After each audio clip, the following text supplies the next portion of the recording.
রুটির যে সাংঘাতিক কোনো ডিফারেন্স বা রুটি মানে ভীষণ হেলদি ওরকম কিছু না।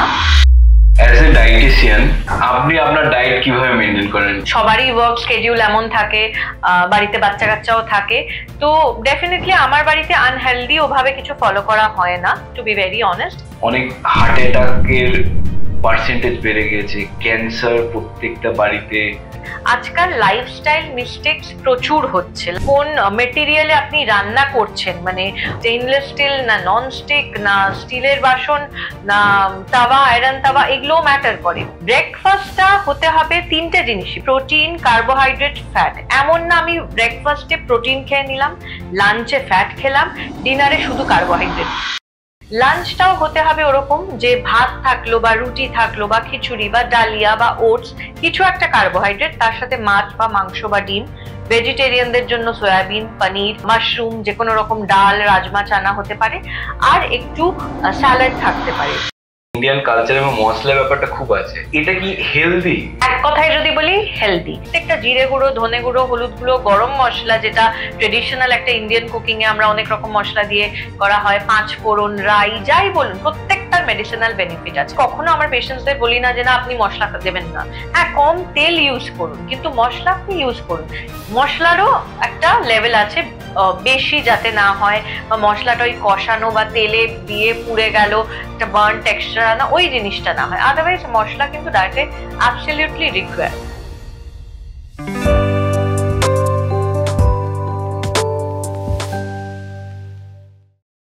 নমস্কার, ডাক্তারবাবু ইউটিউব চ্যানেলে আজকে আমাদের সাথে আছেন ডক্টর সুচরিতা সেনগুপ্ত। উনি একজন কলকাতার স্বনামধন্য নিউট্রিশনিস্ট অ্যান্ড ডায়াবেটিক কনসালটেন্ট। নমস্কার ম্যাডাম। নমস্কার। কেমন আছেন? খুব ভালো। আমরা না অনেক ডায়েট এখন খুব শুনছি, তো অ্যাকচুয়ালি ডায়েটটা কি, মানে আর আমাদের যে লাইফস্টাইল, এই লাইফস্টাইলে ডায়েটের যে ভূমিকা কতটা? ডায়েট কথাটা খুব ঘাবড়ে দেয়, মানে কারণ সবাই এটা ইউজ করে একটা ডেরোগেটরি সেন্সে, আমি তো ডায়েটে আছি বা আই এম ডায়েটিং। কথাটা কিন্তু ওরকম নয়। কথাটা হচ্ছে আমার মতে একটা ব্যালেন্স ডায়েট ফলো করা, বা আপনার যে মেডিকেল ইস্যুস আছে সেইগুলোকে অ্যাড্রেস করে যদি স্পেসিফিক কোনো ডায়েট অ্যাডভাইস করে দেওয়া হয় সেটাকে ফলো করা। সেটা ওইভাবে আই এম ডায়েটিং মানেই একটা সাংঘাতিক ব্যাপার, এটা খেতে পারবো না, খুব রেস্ট্রিক্টেড ওয়েতে আছি, সেরকম কিন্তু নয়। তো ওটা হচ্ছে স্পেসিফিক টার্গেট গ্রুপকে আমরা এক একজনকে ইন্ডিভিজুয়ালাইজ ডায়েট অ্যাডভাইস দিয়ে থাকি। লাইফস্টাইল মডিফিকেশন কথাটা আজকাল খুব শুনে থাকবেন, যার মধ্যে ডায়েট প্রাইমারিলি একটা মানে ওটাই 80% নিয়ে আছে। কারণ আজকাল অনেক অনেক সমস্যা হচ্ছে, সেটা যদি শুরু করি, এত ফাস্ট পেস লাইফ, লোকে বাড়ির খাবার খেতে পারছে না বা খাওয়ার সময় পাচ্ছে না, স্ট্রেস বেড়ে গেছে, তো সব মিলিয়ে জাঙ্ক ফুডও অনেক আমাদের রেগুলার লাইফস্টাইলের মধ্যে ঢুকে গেছে। একদম খিদে কিছু পেলো, চলো একটু রোল খেয়ে, একদম বার্গার খেয়ে নি, মানে এটা রেগুলার লাইফের মধ্যে আমাদের পুরো রুটিনের মধ্যে চলে এসেছে। একদম থ্যাঙ্কস টু ওই অনলাইন ফুড অ্যাপস গুলো। কারণ ওখানে আগে কি হতো যে ঠিক আছে খেতে ইচ্ছে করছে, আমাকে রেডি হতে হবে, বেরোতে হবে, একটা জায়গায় ডেফিনেট জায়গায় ডেস্টিনেশনে যেতে হবে, অর্ডার দিতে হবে, ওয়েট করতে হবে, এই সব কটাকে কমিয়ে এনেছে এই অনলাইন অ্যাপস গুলো। তাতে কি অনেক বেশি এদের সেল হচ্ছে, উইচ ইমপ্লাইজ মানুষ শর্টকাট নিতে পছন্দ করছে অ্যাট ওন রিস্ক, মানে হেলথের পয়েন্ট দিয়ে আমি বলছি। সেই জন্য খুবই বড় একটা ভূমিকা প্লে করে ডায়েট। ডায়েটটা যদি কারোর ঠিক না থাকে তবেই কিন্তু ওই প্রচুর কমপ্লিকেশনস চলে আসে, মেডিসিন খাচ্ছি, 30 বছর বয়সে হাজারো একটা সমস্যা, এই সব কিন্তু চলে আসছে। যদি তার লাইফস্টাইলটা ঠিক থাকে, একটা ব্যালেন্স ডায়েট মেনটেন হয়, সেটা একদম টাইমে টাইমে খাওয়া সেরকম কিন্তু না। সবসময় আমার কাছে পেশেন্ট এলে আমি বলি আপনার ডায়েট হিস্ট্রিটা আপনি দিন, মানে সকালে কখন ওঠেন, কখন ব্রেকফাস্ট করেন, লাঞ্চ করেন, আমি সেরকম টাইমেই দেওয়ার চেষ্টা করব। এমন না আমার ডায়েট অ্যাডভাইস মানে ইট স্টার্টস ফ্রম সকাল 6টা, এরকম হবে না। আপনি যদি 8টায় ওঠেন 8টা থেকেই শুরু হবে। তো এইভাবে ফ্লেক্সিবল যদি একটা ডায়েট অ্যাডভাইস ফলো করা যায়, তাহলে সেই অর্থে আই এম ডায়েটিং বা আমি ডায়েট করছি রে, তাহলে আমি এখানে যেতে পারবো না, এটা খেতে পারবো না, এই জিনিসটা হয় না। এবার আমাদের ডায়েট মানে প্রথমে আসে হয়তো আমি মোটা হয়ে যাচ্ছি, আমাকে ডায়েট করে রোগা হতে হবে, বা আমি রোগা আছি, আমাকে ডায়েট করলে আমি তাহলে ওয়েট গেইন করতে পারবো। এটা অনেক মানে প্রত্যেকটা মানুষের একটা ইয়ে থাকে যে আমাকে ডায়েট করতে হবে, না হলে আমি সুস্থ থাকতে পারবো না। এবার যে ডায়েট মানে খাওয়া দাওয়া প্লাস লাইফস্টাইল হ্যাবিট, মানে আমি কখন খাচ্ছি, কখন ঘুম থেকে উঠছি, বা আমি কোনো এক্সারসাইজ করছি কিনা, এইগুলো তো আপনার একটা পুরো স্ট্রাকচার থাকা উচিত। ডেফিনেটলি যখন আমি কাউকে অ্যাডভাইস দিই না, আমি তখন একটা ডায়েট প্যাটার্ন তো থাকে, এই সময় এই রাখবে। তাছাড়া কিছু ডুজ অ্যান্ড ডোন্টস থাকে। ডুজ এর মধ্যে ওই লাইফস্টাইল প্যারামিটার্স গুলোকে আমি রাখি, মানে ম্যানেজ স্ট্রেস, 7 থেকে 8 ঘন্টা ঘুম, ফিজিক্যাল অ্যাক্টিভিটি করতে হবে, পর্যাপ্ত পরিমাণে জল খেতে হবে, লো অয়েল কুকিং মিডিয়াম, এই বিষয়েও কিন্তু আমাকে তাকে কাউন্সেলিং বা তাকে একটু গাইড করতে হয়। সব মিলিয়েই কিন্তু একটা ডায়েট অ্যাডভাইস হয়। শুধু এই খাবেন এই সময় খাবেন এটাই স্টপ হয়ে যায় না ব্যাপারটা। সুতরাং ডায়েট মানে হচ্ছে শুধু খাওয়া দাওয়া না, পুরো ব্যাপারটাকে কিন্তু ডায়েট জিনিসটা দেখে, যেটা হচ্ছে লাইফস্টাইল প্যারামিটার্স অ্যান্ড ফুড। আচ্ছা, আমরা তো ধরুন সবাই এন্ড অফ দ্য ডে সুস্থ থাকতে চাই। এবার আমাদের কি ধরনের ডায়েট রেগুলার লাইফে, কারণ আমরা তো ধরুন এখন সবাই মোটামুটি একটা কর্পোরেট লাইফস্টাইল, ব্যস্ততা লাইফস্টাইল, মানে খাওয়ারই হয়তো সময় হচ্ছে না, কোনো রকমে চান করে দুটো একটু চা বিস্কুট খেয়ে অফিসে চলে গেলাম। এই যে জিনিসগুলো আমাদের প্রত্যেকদিন জীবনের মধ্যে ঘটে চলেছে। তো এই পরিপ্রেক্ষিতে যদি আমরা বলতে চাই যে একটা সুস্থ থাকার জন্য যেমন প্রপার কি ডায়েট প্ল্যান হওয়া উচিত, ঘুম থেকে ওঠার পরে আমি একদম শুতে যাচ্ছি, প্লাস আমার যে লাইফস্টাইল, আমার কি লাইফস্টাইল ফলো করা উচিত, আমাকে কতটা এক্সারসাইজ করা উচিত বা কতটা আমাকে ওয়াকিং করা উচিত, এই জিনিসগুলো আপনি যদি একটুখানি আমাদের বলেন যে কি করা উচিত একটা সাধারণ মানুষ। আমরা যে সারাদিন মানে এত ছুটছি, বেসিক্যালি ছুটছি আমরা।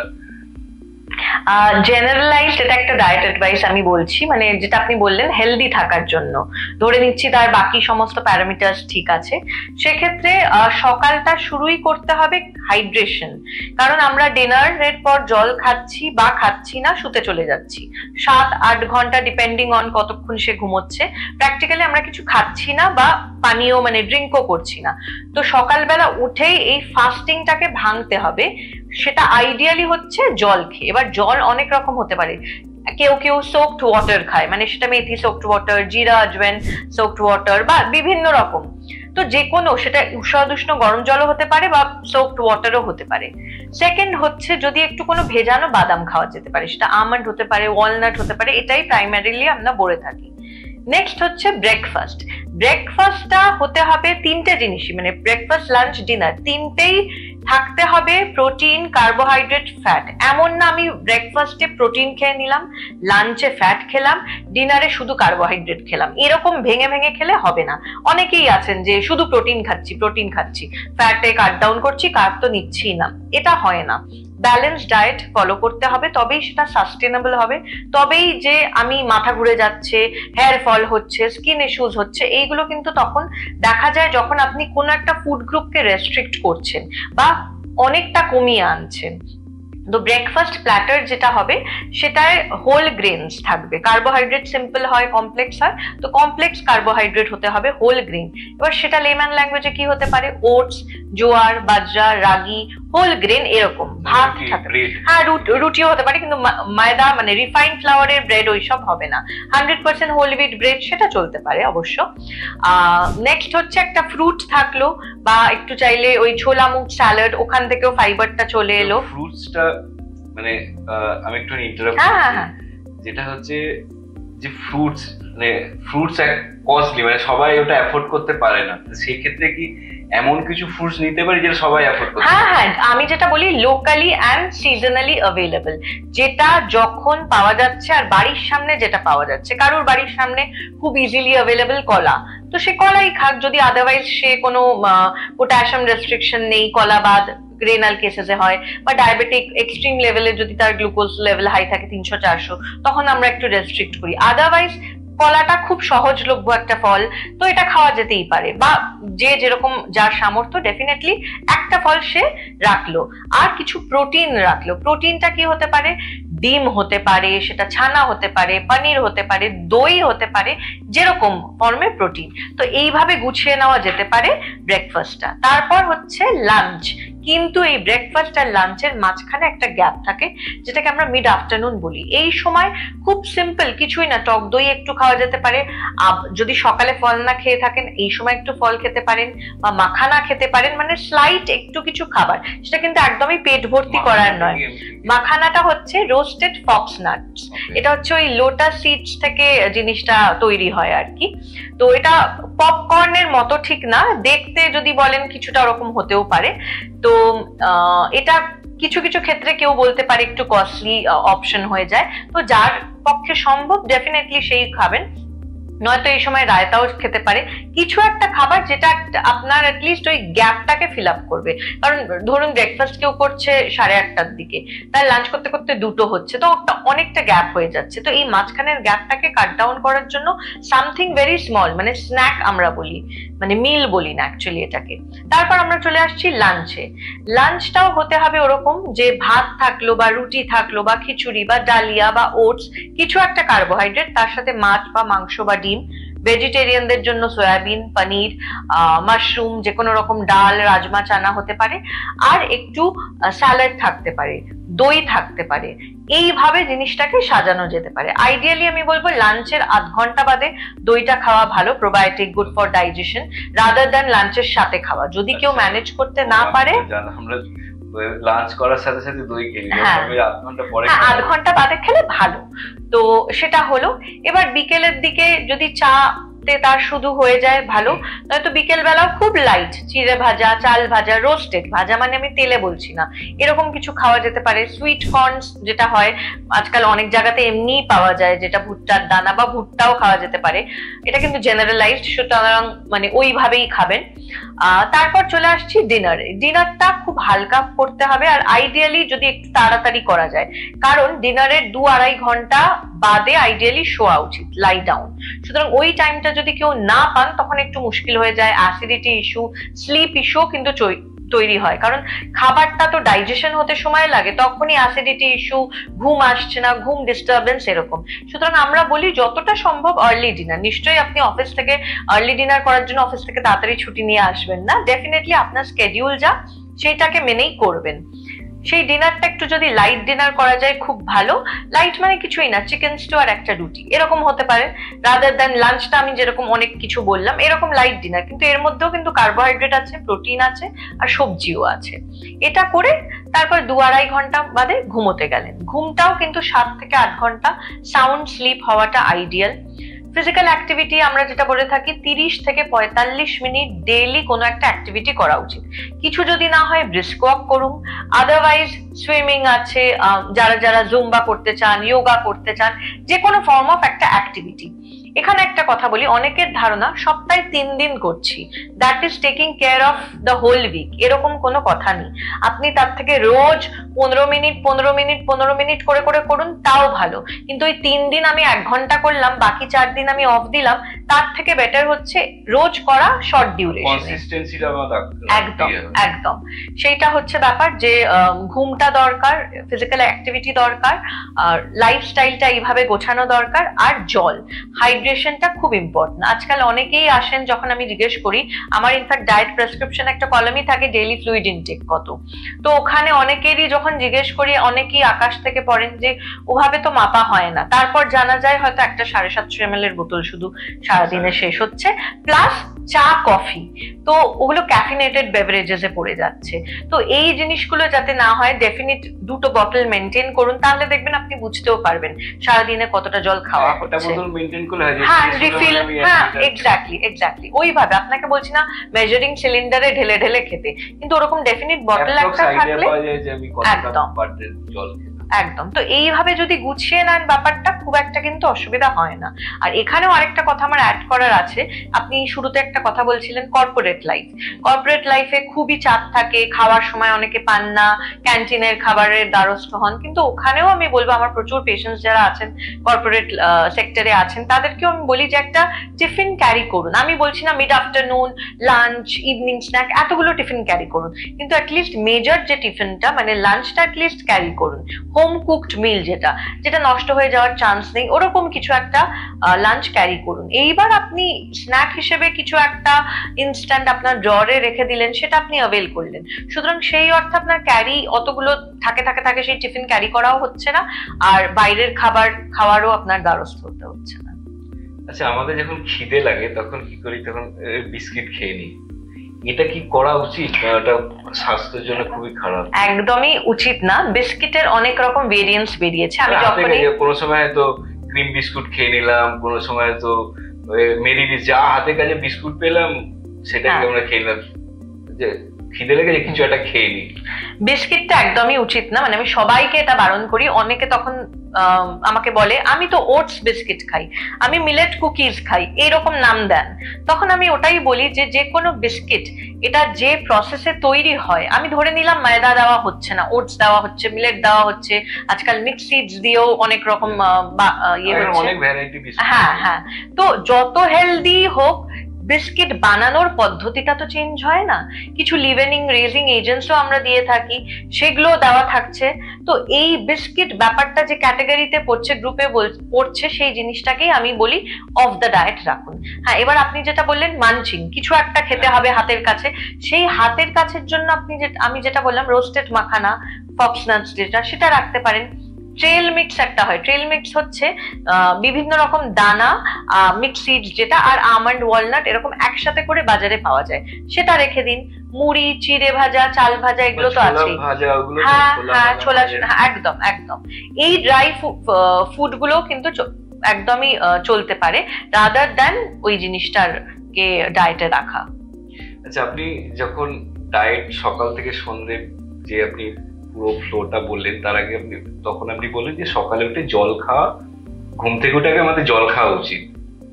এবার আমি শুনেছি, কিছুবার আমি নিজেও ট্রাই করেছি, সকালে শুনেছিলাম অনেকের মুখে যে নাকি উষ্ণ গরম জলে যদি 1 চামচ মধু এন্ড লেবু খেলে ফ্যাট ঝরে, সারাদিন এনার্জি থাকে। মানে এটা কি ঠিক না ভুল? আপনি লুজ করবেন কিন্তু ওয়েট করবেন না লুজ। যতগুলো লেবু বা মধু দিচ্ছেন সেগুলো লুজ করবেন, কারণ এই জিনিসটা অ্যাকচুয়ালি ওভাবে কাজ করে না। লেবু মানে কি ভিটামিন সি, সেটা যদি নিতে হয় আপনি খাওয়ার সময় ডালে নিংড়ে খান, এইভাবে খান। যখনই আপনি গরম জলে লেবুটা দিচ্ছেন মানে ভিটামিন সি দিচ্ছেন, তখনই ওটা নষ্ট হয়ে যাচ্ছে। তো এই জিনিসটা একদমই না। আর হানিটা কেন দেওয়া? ওটা একটা টেস্টের জন্য। 1 চামচ রোজ করে করে দিচ্ছেন, সুতরাং ওই জিনিসটা ডাজন্ট রিয়েলি ওয়ার্ক। পুরোটাই মিথ আছে। হ্যাঁ, পুরোটাই মিথ। কিছু কিছু ক্ষেত্রে ব্লোটিং এর ক্ষেত্রে আমরা বলি যে লেমন ওয়াটার খান, কিন্তু সেটা একদমই লিউকওয়ার্ম ওয়াটারে লেমন দিয়ে হানি দিয়ে খান, সেটা না। সুতরাং সকালবেলা রোগা হতে গেলে যে ওই উষ্ণ জলে লেবু দিয়ে হানি দিয়ে খাওয়া, হ্যাঁ, ওটা তো ওই আপনি লেবুই লুজ করবেন, হানি লুজ করবেন, ওয়েট কিছু লুজ করবেন না। এটা পুরোপুরি তাহলে ভুল ধারণা। মানে এটা কিন্তু প্রচুর, মানে এটা দেখেছি যে আপনি কিছু অ্যাডসেও এটা আগে দেখাতো, এখন হয়তো দেখায় না। ধরুন আমাদের যে স্কিন বা আমাদের হেয়ার, স্কিনে গ্লো বা আমার হেয়ার ফল যাতে না হয়, এটাতে ডায়েটের ভূমিকা কতটা? অনেকটাই। কারণ যদি ডায়েটটায় কিছু ঘাটতি থাকে, কিছু ডেফিসিয়েন্সি থাকে, কোনো নিউট্রিয়েন্ট ডেফিসিয়েন্সি বা ভিটামিন যাই বলুন, তখন এই জিনিসগুলো দেখা যায়। অর্থাৎ কজটা হচ্ছে ডায়েটের কিছু একটা ঘাটতি আছে, তারপর সেটা রিফ্লেক্ট করছে আপনার স্কিনে। সেটা স্যাগিং হতে পারে, স্পট ডেভেলপমেন্ট হতে পারে, ড্রাইনেস হতে পারে, আর হেয়ারের দিক দিয়ে শাইনিনেস কমে যাওয়া বা হেয়ার ফল বা থিনিং অফ হেয়ার, এই জিনিসগুলো। তো সুতরাং ডায়েটে যদি কিছু কম থাকে তখন নিশ্চয়ই এটা হেয়ার বা স্কিনে দেখা যাবে। তো সেখানে যখন আমার কাছেও পেশেন্টসরা আসেন, বলেন যে আমার স্কিন ইস্যুস আছে বা হেয়ার ইস্যুসটা আছে, তখন আমি তার ডায়েটে স্পেসিফিক কিছু জিনিস ইন্ট্রোডিউস করি, বা যেগুলো আছে সেগুলোর যদি মাত্রা আমার বাড়াতে হয় সেটাকে আমি জিনিসটা দেখি। স্কিনের ক্ষেত্রে যেটা দরকার, ফ্যাটটা খুব এসেনশিয়াল স্কিনের জন্য, সেক্ষেত্রে আর ভিটামিন সিও, অ্যান্টিঅক্সিডেন্ট রিচ খাবার। তো এই জাতীয় খাবার যদি ডায়েটে পর্যাপ্ত পরিমাণ থাকে তাহলে ওই জিনিসটা কিন্তু দেখা যায় না। হেয়ারের ক্ষেত্রেও যেটা দরকার হয় প্রোটিনটা খুব ইম্পর্টেন্ট। তো প্রোটিন যদি ডায়েটে ভালো মতো থাকে, আয়রন যদি, মানে অনেক সময় কারণ না, যদি আয়রন বা হিমোগ্লোবিন কম থাকে তখনও হেয়ার ফল হয়। তো এই জিনিসগুলো দেখতে হয়। চেহারার মধ্যে একটা হ্যাঁ, এক্স্যাক্টলি, টায়ার্ডনেস আসে। তো প্রিলিমিনারি একটা ব্লাড টেস্ট করে দেখা যেতে পারে যে কোনগুলো ডেফিসিয়েন্সি আছে, অ্যাকর্ডিংলি অ্যাক্ট করা যেতে পারে, করে ডায়েট দ্বারা জিনিসগুলোকে ঠিক করা। যদি সেটা দেখা যায় সাংঘাতিক ঘাটতি, will take a lot of time ডায়েটে করতে, তখন ইনিশিয়ালি আমরা নিউট্রাসিউটিক্যাল হয়তো কোনো কিছু সাজেস্ট করি, ধরুন বায়োটিন হেয়ারের জন্য, এরকম কিছু একটা। তারপরে সেটা কিন্তু ডায়েট কিন্তু সাইমালটেনিয়াসলি চলছে, তারপর আস্তে আস্তে বায়োটিন, ধরুন এইগুলো নিউট্রাসিউটিক্যাল যাই বলুন 2 মাস 1 মাস করে আমরা স্টপই করে দিই। সুতরাং diet tax care of the rest of our life. তখন কিন্তু ডায়েটটা চলছে আর তারপর টেক ওভার করে নিচ্ছে ডায়েটটাই। সুতরাং স্কিন বলুন, হেয়ার বলুন, ডায়েটটা হচ্ছে মেন থিং। যদি ডায়েটে ঘাটতি থাকে তখন ওটা রিফ্লেক্ট করবে। মানে ডায়েট মানে বেসিক্যালি আমাদের ফুড হ্যাবিট। অ্যাবসলিউটলি। আচ্ছা, আরেকটা জিনিস যেটা হচ্ছে, ধরুন যেমন মানে বিশেষ করে বাঙালিদের বাড়িতে আমি দেখেছি যে মাছ মাংস না খেলে শরীরে শক্তি হবে না। আমি কি নিরামিষ খেয়ে, মানে ভেজ খেয়ে কি আমি ডায়েট ভালো করতে পারি না, আমি সুস্থ থাকতে পারি না? অ্যাবসলিউটলি পারেন, কারণ কিছু কিছু কালচারে আছে যে যারা ভেজিটেরিয়ান, তো ডেফিনেটলি তাদের যদি কোনো অসুস্থ, তাদের যদি কোনো ধরুন lipid profile, impaired lipid profile হয়, বা লিভার ফাংশন টেস্ট রিপোর্টটা ভালো এলো না, বা যাই হোক না কেন, বা প্রোটিন রিকোয়ারমেন্ট আমাকে তাকে বাড়াতে হলো, আমি কখনোই তো তাকে সাজেস্ট করতে পারবো না আপনি চিকেন খান, এগ খান বা ফিশ খান। তখন ওই ভেজিটেরিয়ান সোর্সেস অফ প্রোটিনটাকেই আমাকে দেখতে হবে কি করে আমি ওটাকে ঠিক করতে পারি, যাতে তার ডায়েটটা ওটার দ্বারা ঠিক হয়ে যায়। সুতরাং ভেজিটেরিয়ান, নন ভেজিটেরিয়ান ডায়েট কোনটা ভালো, আজকাল অনেকেই ভেজিটেরিয়ান ডায়েটে চলে যাচ্ছেন, plant based milk, plant based অনেক কিছু চলে আসছে অপশনস আজকাল, কিন্তু এটা খুব ডিবেটেবল ইস্যু। বা আমি কি বলবো যে নন ভেজ ডায়েট ভালো, ভেজ ডায়েট ভালো, এরকম কোনো কথা নেই। যেই ডায়েটটায় কমফোর্টেবল সেই প্রেফারেন্স, ফুড প্রেফারেন্স তাকে দেওয়া উচিত। আমার কাছে যখনই আসেন আমি তখন তাকে বলি আপনি কি ভেজিটেরিয়ান না নন ভেজিটেরিয়ান।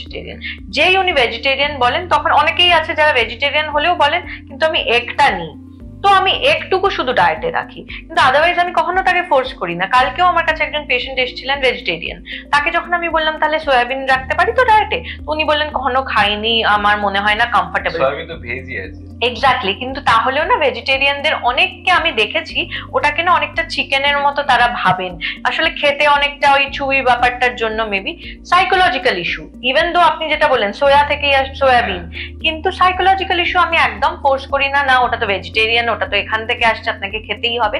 যে যেটা খেয়ে অভ্যস্ত কালচারাল ওয়াইজ, সেটাই আমি চেষ্টা করি সেগুলোকেই চ্যানেলাইজ করতে। আচ্ছা, যারা ভেজিটেরিয়ান আর যারা নন ভেজ, আমরা যারা নন ভেজ খাই, এতে কি যারা ভেজ তারা কি সুস্থ বেশি থাকে, না যারা নন ভেজ তারা সুস্থ বেশি থাকে? এটাও ওইভাবে বলা মুশকিল। যদি আমায় জিজ্ঞেস করেন, হ্যাঁ ভেজিটেরিয়ান ডায়েটেরও অনেক প্রস এন্ড কোনস আছে, নন ভেজিটেরিয়ানেরও আছে, এবার ডিপেন্ড করছে আপনি কতটা খাচ্ছেন। নন ভেজিটেরিয়ান ডায়েটে যদি প্রোটিনের মাত্রা অনেক বেশি হয়ে যায়, মানে অনেকে আছেন স্কিন ওয়ালা চিকেন খান, লিন মিট নয়, সেখানে অনেকটা ইস্যু চলে আসছে। ভেজিটেরিয়ান ডায়েটটা সেই দিক থেকে দেখতে গেলে বি কমপ্লেক্স ডেফিসিয়েন্সি অনেক সময় দেখা যায়। সুতরাং দুটো ডায়েটেরই কিন্তু প্রস এন্ড কনস আছে, কিন্তু দুটোই যদি ব্যালেন্স করে আমরা রাখতে পারি তাহলে কিন্তু আমরা বলতে পারবো না যে এই ডায়েট ইজ বেটার দেন এটা। অনেকেই হয়তো বলবেন না vegetarian diet is better then non vegetarian diet বা যাই বলুন, কিন্তু সেখানেও কিন্তু একটা ডিমেরিট চলে আসছে। সুতরাং আমার মতে ব্যালেন্স করে যদি খেতে পারেন, that is the main thing. আচ্ছা, বাচ্চা থেকে বয়স্ক, মানে ধরুন সেসব বেবি একদম ভূমিষ্ঠ হওয়া থেকে শুরু করে একদম আমাদের একদম জীবনের শেষ প্রান্ত অব্দি, মানে কি বয়স অনুযায়ী কি আমাদের ডায়েট প্ল্যান চেঞ্জ হয়, না একই জিনিস আমাদের ফলো করতে হয়? না, ডেফিনেটলি চেঞ্জ হয়, কারণ ক্যালোরি ইনটেক এক একজনের এক এক রকম, জেন্ডার ওয়াইজ এক এক রকম, ফিজিক্যাল অ্যাক্টিভিটি আমরা জিজ্ঞেস করি আপনি সেডেন্টারি, মডারেট না খুব অ্যাক্টিভ, এজটা তো একটা ম্যাটার করে, মেডিকেল ইস্যুজ আছে কিনা। তো ডেফিনেটলি একটা 6 মাসের বাচ্চার ডায়েট কিন্তু 12 মাসের, আমি অনেক বেশি এজেও যাচ্ছি না, আমি সিম্পল মানে জবে থেকে উইনিং পিরিয়ড শুরু হয়েছে, মানে 7-8 মাস ধরে নিচ্ছি বাচ্চা যখন সে বাড়ির খাবার খেতে পারছে, সেই 7-8 মাসের বাচ্চা যা খেতে পারে আর 1.5 বছরের বাচ্চা যা খেতে পারে, দুটো কিন্তু অনেকটা ডিফারেন্ট। তো সুতরাং মানে অনেক ভাবে ক্যাটাগরাইজ করা যায়, মানে 6 to 9 মান্থস আমরা একটা ডায়েট অ্যাডভাইস দিই, 9 to 12 মান্থস একটা দিই, 12 to 18 মান্থস একটা দিই, তারপর মোটামুটি ওই 2 বছর 3 বছর 5 বছর এইভাবে দিই। তারপর তো জেনারেলাইজড চলে আসছে একটা টিন এজ গ্রুপ, একটা adolescence period, pregnancy period, geriatric phase, menopause phase, এরকম যেই ফেজটা দিয়ে যাচ্ছে এক একটা ফেজে এক এক রকম তার ক্যালোরি ইনটেকটা মডিফাই করতে হয়, তার নিডস গুলো বাড়ে কমে সেইভাবে আমরা। ডায়েট যে ব্যাপারটা, এটা কি কস্টলি না খরচা সাপেক্ষ, না আমাদের যে রেগুলার যে জিনিসগুলো আমরা বাড়িতে রান্না হয় সেগুলো খেয়েও আমরা সুন্দর ডায়েট মেনটেন করতে পারি? খুব ভালো প্রশ্ন, কারণ আমাকে যখনই কেউ আমার কাছে আসেন আমি প্রথমেই তার ডায়েট হিস্ট্রিটা নিই, এই কারণে বোঝার জন্য সে কিরকম খাবার খেয়ে অভ্যস্ত। অনেক আছে পেশেন্টস যারা ম্যাশড অ্যাভোক্যাডো খেয়ে অভ্যস্ত, সকালবেলা হোক বা যাই হোক, তারপর একটু কিনোয়া খেলো, মানে হোল ডায়েটটাই দেখবেন ড্রাগন ফ্রুট, কিউই, ব্লুবেরি, একটু খরচা সাপেক্ষ খাবার তার ডায়েটে থাকছে আর সে পছন্দও করছে। যদি সেটা শীতকালের ব্যাপার হয়, ব্লুবেরি পাওয়া যাচ্ছে, কিউই পাওয়া যাচ্ছে, তো হ্যাঁ খেতেই পারেন তিনি, আমি তাকে ডায়েটে সেরকমই দেব। কিন্তু যদি এমন কেউ আসেন, এসেওছেন, যার পক্ষে সম্ভব না, তিনি এসেই বলেছেন যে ম্যাডাম আমি এসছি কিন্তু আমার কিন্তু সেরকম সামর্থ্য না যে আমার জন্য আলাদা রান্না হবে বা পুরো জিনিসটাই আমার জন্য আলাদা করে বাজার করা হবে, ফিনান্সিয়ালি সেটা সম্ভব না বা ম্যান পাওয়ারেও সেটা সম্ভব না যে আলাদা করে হবে, তখন তার ডায়েট অ্যাডভাইসটা কিন্তু ওইভাবেই করা হয় যেরকম তিনি খেয়ে অভ্যস্ত। এমন না যে তাকে অ্যাভোকাডো না দিলে তার ডায়েটটা হবে না, তার লিপিড প্রোফাইলকে ম্যানেজ করা যাবে না বা হোয়াট এভার বি ইট। তো ওইটাও খুব ইম্পর্টেন্ট যে আপনি কতটা পারছেন সেই তার মধ্যে দিয়ে আপনাকে সেই জিনিসগুলো দেওয়া। তার মানে কিন্তু এই না যে কাউকে আমরা অ্যাভোকাডো দিচ্ছি মানে একটা সে অ্যাফোর্ড করতে পারে বলে, না, সে যদি সেটাকে অভ্যস্ত হয়, তার মানে তার ওখানে পাওয়া যায়, যারা ইন্ডিয়ার বাইরে থাকেন তাদের ওখানে অ্যাভোকাডোটা অনেক বেশি চলে, অনেক বেশি অ্যাভেলেবল, তো অবভিয়াসলি তাদের ডায়েটে ড্রাগন ফ্রুট থাকবে, কিউই থাকবে, ম্যান্ডারিন থাকবে। কিন্তু যারা একদম ধরুন অ্যাভেল করতে পারছেন না, সেটা ফিনান্সিয়ালি হোক বা যাই রিজনে হোক, যা আছে বাড়ির সামনে পাওয়া যাচ্ছে সেটা জানা হয়, অ্যাকর্ডিংলি তাকে দেওয়া হয়। যে ফাস্টিং, আমরা যে ধরুন আমরা যে বলে যে ফাস্টিং করা হেলথের জন্য ভালো, এটা কতটা ঠিক? ফাস্টিং অনেক রকম হয়, ধরুন কেউ কেউ আছেন যে পুজোর কারণে হোক বা ইচ্ছে করে মানে নিজে থেকে আর কি সপ্তাহে একদিন করে ফাস্টিং করছে, তো দেখতে হবে তার কোনো অ্যাসিডিটি, গ্যাস্ট্রিক ইস্যু এরকম যদি না থাকে তো হ্যাঁ সপ্তাহে একদিন ফাস্টিং করাই যেতে পারে।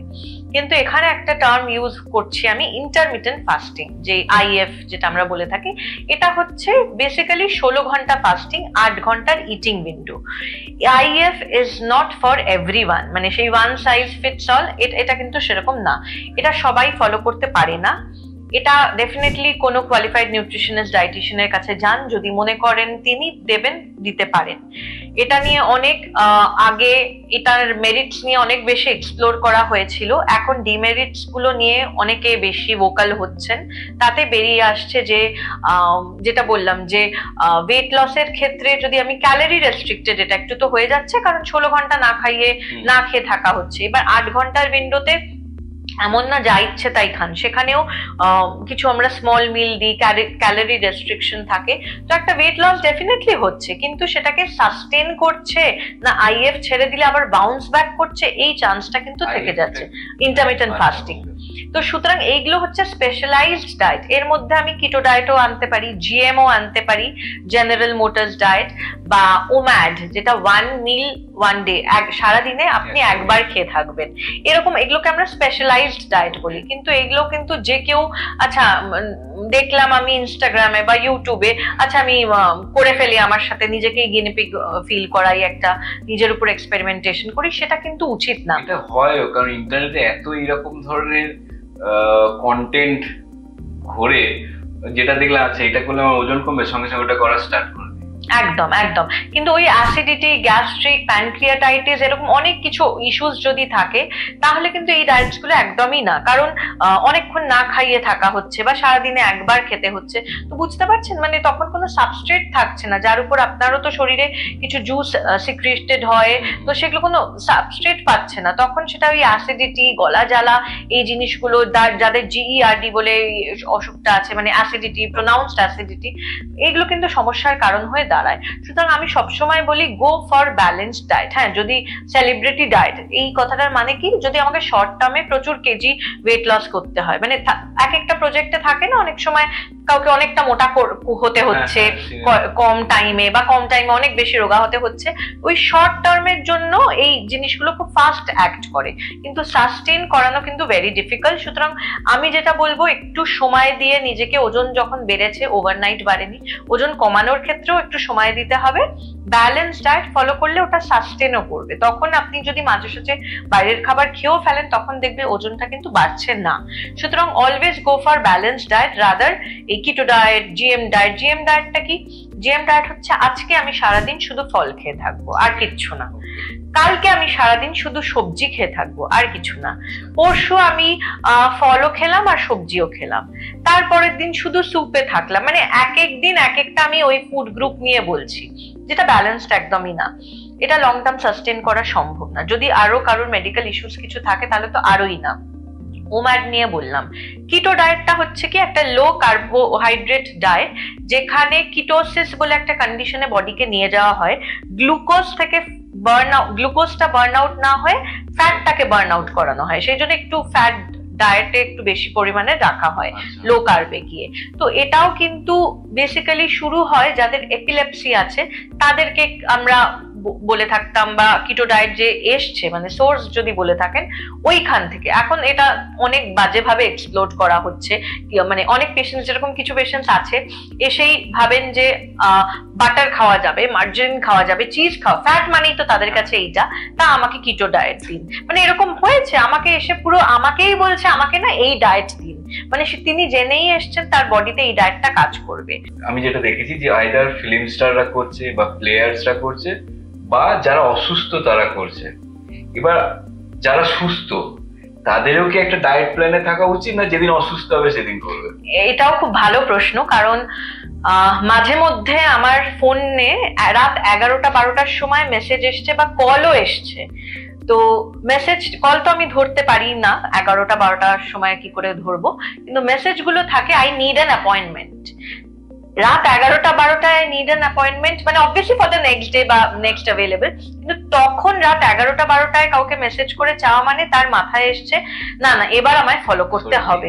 হ্যাঁ, আমার এতদিন কিছু ছিল না, আমি ফলো করিনি, এখন আমার ব্লাড টেস্ট রিপোর্ট এসছে, বা এখন আমার 2 মাস বাদে বিয়ে, বা 2 মাস বাদে দুর্গাপূজাও, বা 2 মাস বাদে কিছু একটা রিজন আছে, now I have to do something.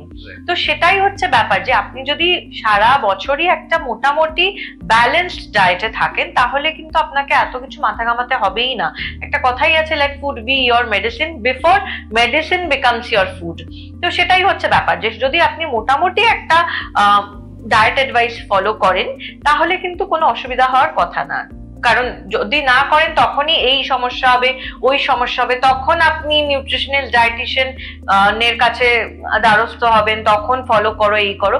তো হেলদি ইন্ডিভিজুয়াল, মানে যার মেডিকেল প্যারামিটার্স অল রাইট, কিছু ইস্যুস নেই, একদম হেলদি ওয়েট জোনেও আছে, তারও একটা মোটামুটি একটা হেলদি ডায়েট অ্যাডভাইস ফলো করা উচিত। আচ্ছা, আরেকটা জিনিস, যেটা ধরুন আমাদের যে ইন্ডিয়ান ফুড, আমাদের অনেক স্পাইসি আমরা ইউজ করি বাড়িতে, গরম মশলা বলুন, বিভিন্ন রকমের মশলা, মানে ইন্ডিয়ান কালচারে মশলা ব্যাপারটা খুব আছে। এটা কি হেলদি না আনহেলদি, না এটা ঠিক? এক কথায় যদি বলি হেলদি, কিন্তু কিভাবে ইউজ করছেন সেটা হচ্ছে ব্যাপার। স্পাইসেস এর অনেক রকম বেনিফিট আছে, মানে নিউট্রিশনাল বেনিফিট, মেডিসিনাল বেনিফিট, যাই বলুন না কেন, কিন্তু যখনই আমরা ওটাকে তেলের মধ্যে বেশি কষাচ্ছি, কষানো যেটা বাংলায় আমরা বলি, তখনই তার কিন্তু মুশকিল হয়ে যাচ্ছে। তেলে গিয়ে মশলাগুলো একটা স্পাইসিনেসটা বাড়িয়ে, টেস্ট ব্যাপারটা না হলে তো আমরা খেতে পারি। হ্যাঁ, মশলা খাওয়া দরকার, খুবই দরকার ডায়েটে, মানে প্রত্যেকটা জিরে গুঁড়ো, ধনে গুঁড়ো, হলুদ গুঁড়ো, গরম মশলা, যেটা ট্রেডিশনাল একটা ইন্ডিয়ান কুকিং এ আমরা অনেক রকম মশলা দিয়ে করা হয়, 5 ফোড়ন, রাই, যাই বলুন, প্রত্যেকটা প্রত্যেকটার মেডিসিনাল বেনিফিট আছে। তো মানে ব্ল্যান্ড খাবার unless and until you are advised যে কোনো কিছুর কারণে ব্ল্যান্ড খাবার কদিন খান, আদারওয়াইজ আমি কখনো আমার পেশেন্টসদের বলি না যে না আপনি মশলা দেবেন না। হ্যাঁ, কম তেল ইউজ করুন, কিন্তু মশলা আপনি ইউজ করুন। মশলারও একটা লেভেল আছে, বেশি যাতে না হয়, বা মশলাটা ওই কষানো বা তেলে দিয়ে পুড়ে গেল একটা বার্ন টেক্সচার আনা, ওই জিনিসটা না হয়। আদারওয়াইজ মশলা কিন্তু ডায়েটে অ্যাবসলিউটলি রিকোয়ার্ড। একটা আমি দেখেছি ক্যালোরিতে বা এর জন্য চিনি, সুগারটা দেখেছি খুব, যে আমি সুগার খাবো না মোটা হয়ে যাচ্ছি, বা অনেকে বলে সুগার রেগুলার খাওয়া ভালো নয়। এমনকি আমরা যে দুবেলা যে চা খাই, চায়ের সাথেও সুগার খাওয়া উচিত না, উইদাউট সুগার ইনটেক করা উচিত। তো সুগার কি না নেওয়াটা কি শরীরের জন্য ভালো? আমি যেটা বলি আরেকটা জিনিস অ্যাড করবো, যেটা হচ্ছে আমরা সুগার খাচ্ছি না। আমি দেখেছি যে, আমি অনেককে দেখেছি চিনি চাতে উইদাউট সুগার খাচ্ছে, এদিকে আবার খাচ্ছে ডায়েট কোক। তো এটা আমার কাছে খুব অবাক লাগে। একদমই তাই। আজকাল না এই মার্কেটিং ডিজিটালাইজেশন হওয়ার ফলে যেটা হয়েছে, আর কিছু ভালো যদি অ্যাডভার্টাইজমেন্ট দ্বারা সেটা মানুষের কাছে পৌঁছে দিতে পারেন, সেটা মানুষকে দারুণ এফেক্ট করবে। সুগার খাওয়া উচিত না, ডেফিনেটলি রিফাইন্ড হোয়াইট সুগার যেটা বলছি। আপনি এমনি ফ্রুটস থেকে সুগার খান, খেজুর কিশমিশ এই দ্বারা খান, কিন্তু হ্যাঁ রান্না করতে চিনি নিশ্চয়ই দেবেন, কিন্তু ওই চায়ের মধ্যে চিনি দিলে চায়ের গুণটাও গেল, আর আপনার শরীরে তো সুগার ঢুকছে সেটা ডেফিনেটলি। তো সুতরাং হোয়াইট সুগার, রিফাইন্ড সুগার আনা না, বাড়িতে না আনলেই ভালো। এখন আবার অনেক রকম সুগার বেরিয়েছে, দেখবেন যে organic sugar, brown sugar, jaggery powder. না মানে ওইগুলো যদি রান্নায় আপনি যতটুকু ইউজ করছেন দিলেন, কিন্তু আপনি সেই লেবুর শরবতে দিচ্ছেন, চায়ে দিচ্ছেন, পায়েসে দিচ্ছেন, মানে ডেইলি সুগার ইনটেক কনজাম্পশনটা অনেক বেড়ে যাচ্ছেন। কিন্তু লোককে বলে বেড়াচ্ছেন আমি তো জাগেরি পাউডার ইউজ করছি, কিন্তু সেটারও তো ইনটেক প্রচুর হয়ে যাচ্ছে। তো সেইটা হচ্ছে একটা জিনিস। আরেকটা হচ্ছে চায়ে যদি চিনি দেন সেটার গুণ কিন্তু অনেকটা কমে যায়। চা খেতে হলে গ্রিন টি হোক, ব্ল্যাক টি হোক, যে কোনো ক্যামোমাইল টি, এই টি যাই হোক, সেটা preferably no milk no sugar খাবেন, তাহলে ওই ফ্ল্যাভোনয়েডস, অ্যান্টিঅক্সিডেন্ট এগুলো যে থাকে সেগুলোর ফুল বেনিফিট নিতে পারবেন। এইখানে আমি একটা কথা বলতে চাই, রিসেন্টলি আমি এই একটা জিনিস দেখেছি, একজন পেশেন্টকে কোনো এক কারণে তার ডাক্তার কফি খেতে বলেছেন। ভালো কথা, তার স্পেসিফিক্যালি হয়তো বলে দেওয়া উচিত ছিল, যেরকম আমি আমার পেশেন্টসদের বলি যে black coffee no sugar, coffee বলেছেন। তো তিনি কিন্তু diabetic patient for since a quite long time. তার ফাস্টিং কখনো ওনার বিলো 100 যায় না, পিপি যদি বা গেল বিলো 100 ফাস্টিং যায় না। তো under medicine, not insulin but normal মেডিসিনে আছেন। তো আমি দেখছি তিনি দিনে দুবার করে যে প্রিমিক্স কফি মিক্স গুলো আসে না, মানে চিনি গুঁড়ো, দুধ গুঁড়ো, হ্যাঁ মানে স্যাশে কাটবেন, গরম জল দেবেন, দুধ দেওয়া থাকে, চিনি দেওয়া থাকে, ওটা উনি দিনে দুবার করে খাচ্ছেন। ওনার মাইল্ড আইবিএসও আছেন, যেটা দুধ একটা ট্রিগার করে। তো তাকে যখন বলা হলো, এবার ডায়াবেটিক পেশেন্টসদের আপনি যদি বলেন আপনি এটা খাচ্ছেন তো কি হয়েছে, আমি তো ওষুধে আছি, আমার তো এখন প্যারামিটারস নরমাল, কিন্তু that is because of your diet বা মেডিকেশন, এমনি এমনি তো কমেনি। সুতরাং ইন স্পাইট অফ দ্যাট যদি আপনি এইভাবে সুগার ইনটেক করেন তাহলে তো অসুবিধা হবে। আর হয়েও ছিল ওনার, সেই ডাক্তার বাধ্য হয়েছিল তাকে কফিটা অফ করতে। সুতরাং এই জিনিসগুলো না, এই ছোট ছোট জিনিসগুলো কিন্তু এইগুলো যদি একটা মানুষকে বলার পরও সে না বুঝতে চান, কারণ তিনি প্রেফার করছেন একটু চিনি দিয়ে ভালো করে একটু কফিটা খাবো, ক্যাফে লাটে এরকম টাইপের ক্যাপুচিনো কিছু খাবো, তখন একটু মুশকিল হয়ে যায়। তো চেষ্টা করবেন পরামর্শ নিয়েই আপনার ডায়েটটাকে মডিফাই করতে, রাদার দ্যান অ্যাকচুয়ালি ডায়েট ব্যাপারটা এমন না, অনেকে মানতে চান না, ভাবেন আমি তো 30 বছর ধরে এই রান্নাই করে এসেছি। রান্না করা আর ডায়েট অ্যাডভাইস দেওয়া দুটো আলাদা জিনিস। তো সেইটাই হচ্ছে কথা, যে এই ছোট ছোট জিনিসগুলো না, যে 30 বছর ধরে কি হয়ে এসছে বা কি না হয়ে এসছে, 30 বছর আগে এত প্যাকেজ ফুড ছিল না, হ্যাঁ শ্বাসে কাটবো এই কাটবো হয়ে যাবে। অর্গানিক, যে অনেক অর্গানিক ফুড এসে গেছে, যেটা অর্গানিক, এটাতেও তো, এগুলো তো প্যাকেট ফুড, এটাতেও তো আমাদের ডায়েট বা আমাদের হেলথ হ্যাজার্ড হতে পারে। হ্যাঁ মানে জেনেটিক্যালি মডিফাইড ফুডও চলে এসছে। তো সব থেকে ভালো যেটা আমি বলবো, যে একদম বাজারে যান, আপনার চোখের সামনে যে বিক্রি করছে, আপনি চেনেন, অনেক বছর ধরে সে বসছে, জানেন এনার গ্রাম থেকে এনে আসছে, পেস্টিসাইডের মাত্রা নেই বা কম যাই হোক, সেরকম চেনা দোকান থেকে কিনুন। অর্গানিক লেবেল দেওয়া জিনিস বেশি দাম মানেই যে ভালো, নট অলওয়েজ সেটা। কিন্তু অর্গানিক জিনিস অনেক সময় অনেক কিছু ভাবে তৈরি করা হয়, যেটা হেলথের জন্য অনেক সময় কিন্তু ঠিক দেখা যায় না। সুতরাং সবসময় লোকাল মার্কেট থেকে চেষ্টা করুন জিনিস কিনতে, দেখে কিনতে, সেটা অনেক ভালো দেন মানে অনলাইন কিনছেন যেটার মধ্যে আপনি জানেন না, শিওর নয় সোর্সটা কি কি ইনজেক্টেড করা থাকছে, পেস্টিসাইডের মাত্রা কিরকম থাকছে। বিএমআর বুস্ট করার জন্য আমাদের কি ধরনের খাওয়া উচিত রেগুলার? মেটাবলিজমের সাথে এই বিএমআই কনসেপ্টটা আসে, মানে বেসাল মেটাবলিক রেট বা ইন্ডেক্স যাই বলুন না কেন। তো ওটা ধরুন অ্যাডোলেসেন্স পিরিয়ডে খুব ভালো থাকে, যত বয়স কমতে থাকে সেটা কমে যায়, ন্যাচারাল প্রসেসেই কমে। কিন্তু কিছু কিছু ক্ষেত্রে দেখা যায় যে মেটাবলিজম কারোর এমনি ফল ডাউন করে আছে, তখন আমরা ওটাকে বুস্ট আপ করতে পারি কিছু কিছু খাবার খেয়ে। যেরকম ধরুন ডাইজেশনটা প্রপার হওয়া খুব দরকার, মানে আমি কাউকে খাবার দিচ্ছি, সে বলছে আমি পারছি না, আমার মেটাবলিজমই এমন যে যা খাবার খাচ্ছি সেটাই আমার 4-5 ঘন্টা 7-8 ঘন্টা এরকম থেকে যাচ্ছে, যেটা ধরুন 2 ঘন্টায় মেটাবলাইজড হয়ে তার মানে নেক্সট শর্ট মিল বা স্ন্যাক দিয়ে দিতে পারি 3 ঘন্টা 3.5 ঘন্টা বাদে। তখন যেটা বলি ডাইজেশনের উপর কাজ করতে বা গাট হেলথটাকে ইমপ্রুভ করতে, তো কিছু প্রিবায়োটিক প্রোবায়োটিক তার ডায়েটে রাখা যেতে পারে, যেটার কারণে তার গাট হেলথটা ইমপ্রুভ করবে বা ডাইজেশনটাও বেটার হবে। এইভাবে জিনিস কাজ করা যেতে পারে। বাজারে অনেক ট্যাবলেটসও থাকতে পারে, কিন্তু তার থেকেও আমি বলবো যেগুলো সহজলভ্য হোমমেড সেই ট্যাকটিক্স গুলোকে বেশি অ্যাপ্লাই করা বা সবার আগে অ্যাপ্লাই করা। আমি এটা বিশেষ করে মহিলাদের মধ্যে দেখেছি যে ধরুন কোনো অনুষ্ঠান বাড়িতে গেলে, বিয়ে বাড়ি বা যে কোনো অনুষ্ঠান বাড়িতে হয়তো ওর কোনো বান্ধবীকে দেখতে সুন্দর লাগছে বা একটু রোগা হয়েছে, মানে ওকে তখন জিজ্ঞেস করে তুই কি খাচ্ছিস, কি করছিস, তো তখন কি বন্ধুটা পুরো বলে যে আচ্ছা আমি এরকম খাচ্ছি, আমি হয়তো এইটুকুনি ভাত খাই বা আমি একবেলা উপোস করে থাকি, এরকম ও যেটা করে সেটা ওকে বললো। এবার যে শুনলো সে কিন্তু ওটাই ফলো করা শুরু করে দিল।